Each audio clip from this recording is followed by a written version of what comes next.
میخوام چند تا از قشنگترین جاهای لاهیجان رو بهتون نشون بدم. اینجا بام سبز لاهیجانه. یا حسین یا ابوالفضل برای بهمون پیشنهاد دادن که من تالاب سوستان توی محله سوستانه. سلام بچه‌ها، چطورین؟ امیدوارم که خوب باشین. توی ولاگ قبلی رفتیم کامل با همدیگه رشت رو دیدیم. توی این ولاگ میخوام چند تا از قشنگترین جاهای لاهیجان رو بهتون نشون بدم، ولی قبلش اول خونه‌ای که گرفتیم رو ببینیم. یعنی خودش یه لوکیشنه، انقدر که خوشگله، انقدر که باصفاست. اول خونه رو ببینیم، بعد همراه من باشیم بریم چند تا از لوکیشن‌های خفن لاهیجان رو نشونتون بدم.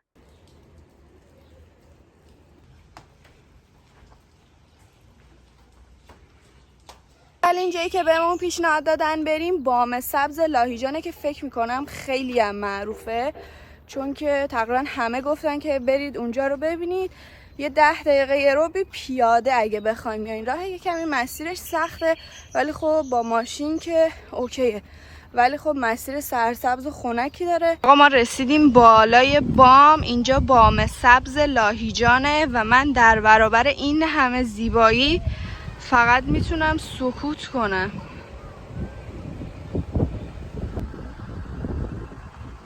دومین جایی هم که میتونین بیاین تلکابینه که دقیقا همین بالای پل سبزه و اینطوریه که موقعی که میخواین بیاین به نظرم وسیله و اینا همه چیز بردارین اون بالا. قشنگ پارک داره، کافه داره، همه چیز داره و تا ساعت 8، یعنی جوری که به ما گفتن تا ساعت 8 میتونین اونجا قشنگ بمونین، استراحت بکنین و حالا از فضا لذت ببرین و بعد مجددا برگردین. یا حسین یا ابوالفضل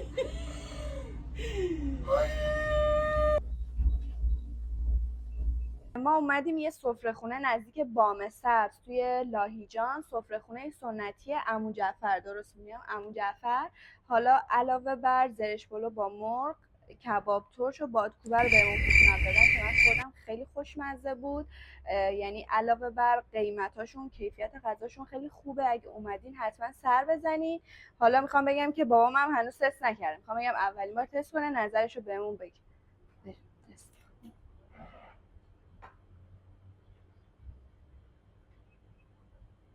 این ترکیب چیه بادکوبه؟ مرغ، تخم مرغ، ادویه‌جات. نظرت؟ عالیه. خوشمزه است. غذای محلیتون گفتین که چیه؟ میرزا قاسمی و باقالا قاتق، ولی خب اینا هم ترشه تره. تعبیران خیلی سخته. چی داره؟ تعبیران چی داره؟ کله ماهی. کله ماهی رو یعنی درست میکنی؟ اگه میخورن کله ماهی رو؟ بله.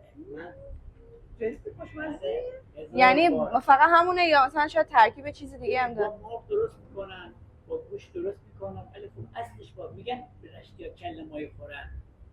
مثلا همینه دیگه، کل گیلان میخورن کله ماهی. با کله ماهی. بله.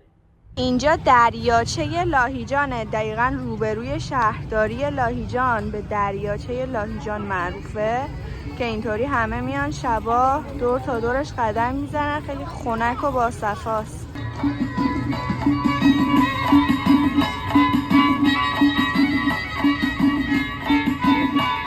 یکی دیگه از جاهای دیدنی لاهیجان که بهتون پیشنهاد میکنم حتما سر بزنین، تالاب سوستان توی محله سوستانه.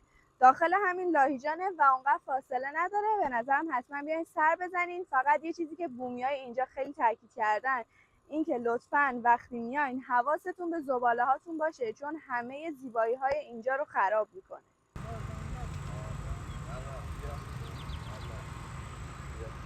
از اونجایی که چای لاهیجان خیلی معروفه، یکی از جاهای دیدنی لاهیجان هم همین باغای چاییشونه و یه چیز جالبی که ما امروز رفتیم تست کردیم، به همراه چای نون محلی دارن که میخورن که بهش میگن نان کاکا یا نان ککه اگه تلفظش رو درست بگم. خیلی خوشمزه است.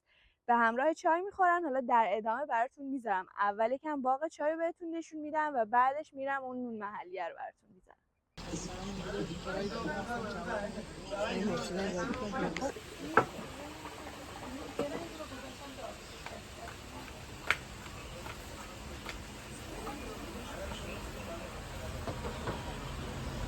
اون شیرینی مخصوص لایجانه کلا مال گیلانه